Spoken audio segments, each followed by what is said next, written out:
open. And now you got a guy who I think can come in and be a legit number one on a lot of teams. Roma Dune's a big, smooth receiver, almost like a basketball player out there, and is going to win one-on-one matchups. The Jets were on the clock. They have traded on this 2024 NFL draft to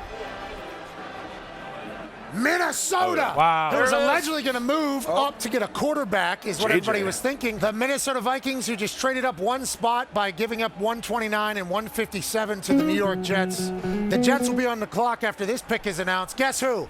J.J. McCarthy goes to the Minnesota Vikings. It feels like this has been chatted about since the Combine, even beforehand. They're not going to be able to pay Kirk. If they pay Justin Jefferson, Kirk's going to leave. We're going to look at a younger quarterback. J.J. McCarthy is inevitably the guy that they trade up one spot to grab. Former hockey player, winner, another guy out of IMG Academy, Bill Belichick. Yeah, again, 2 #1 picks for IMG Academy. I mean, this is like, Alabama turning them out. This is unbelievable. But, again, there's a lot to like about McCarthy. Do you own a part of IMG?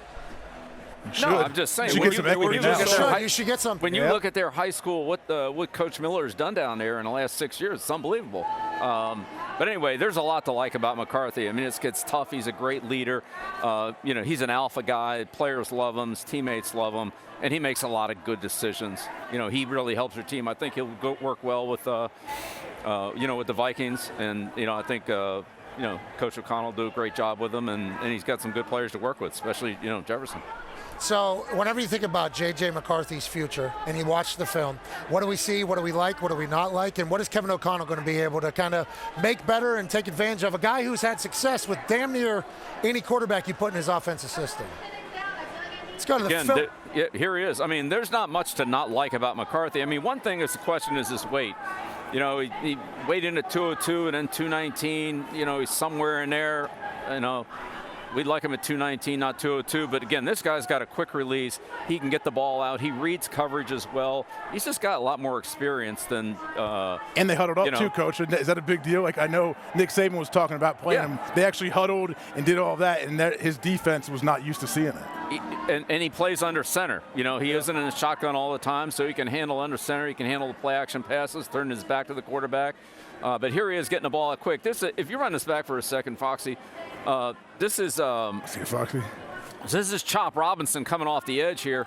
And look at how quick McCarthy gets the ball out here. I mean, to get it out and have it complete and have a 10-yard gain when he ends essentially unblocked, that's pretty good. He has good ball security. I know he had the 2 pick sixes against TCU in the championship game. But I would say overall, this guy, it's 3rd and 10. He's going to protect the team. He's not looking to turn the ball over and say his ball security. Shot put a ball down the field right there. This is a 2nd and 10 play. Again, another quick throw. Now it's 3rd and 1, 3rd and 2. Get back on track. Those plays help your offense.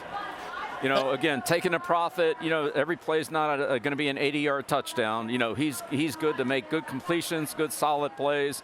Here he throws on the run, puts the ball right on the money, good solid 10, 12-yard gain. You need those plays in the NFL. Now, if you want to run the ball with this guy, he's a good runner and he's tough. So here he's on this. Athletic. Yep. Yeah, here's the sweep.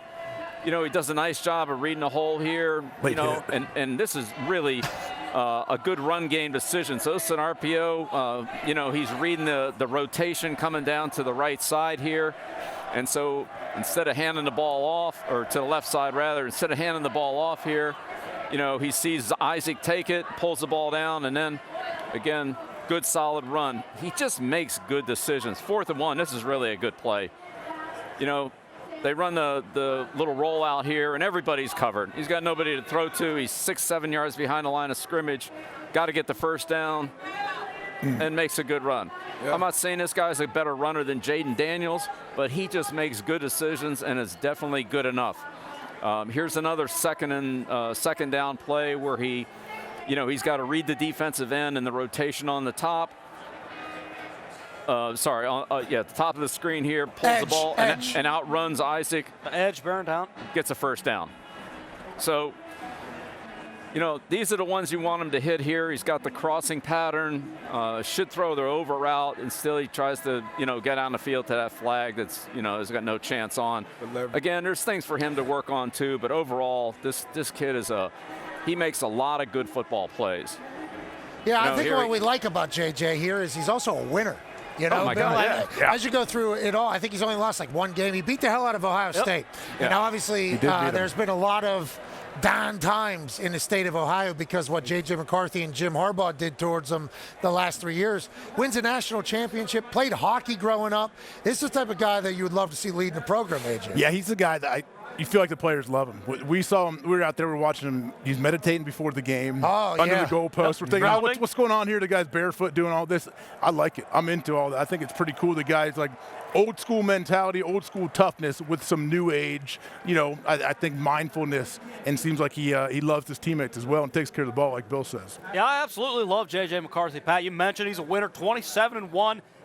You know, oftentimes we don't talk about that. Listen, if you win in college, granted, there's a decent chance that you're going to have the requisite skills to go win in the NFL. But I am curious, Coach, when you look at a guy like J.J. McCarthy, obviously played a bunch in college, do you think he's going into Minnesota and he's going to be the guy who's going to start from the get-go? Obviously, they signed Sam Darnold, a guy who you basically ripped his soul out of his body. Numerous times. Yeah, exactly. Numerous times. He saw ghosts because of you. Is that a situation where they're expecting J.J. McCarthy to come in and start right away? You know, I can't speak for Coach O'Connell. I would just say for me, I would start him when I think he's ready. If that's week one, it's week one. If it's midseason, it's midseason. I think as a coach, when you feel like he's ready, that's when you put him in. If you put him in too early, you don't want to have to take him out after week 4 or week 5. You want to wait till you know this is it. This is our guy. We're going with him all the way, and he's ready enough to play. At whatever point that is, it might be after the second preseason game.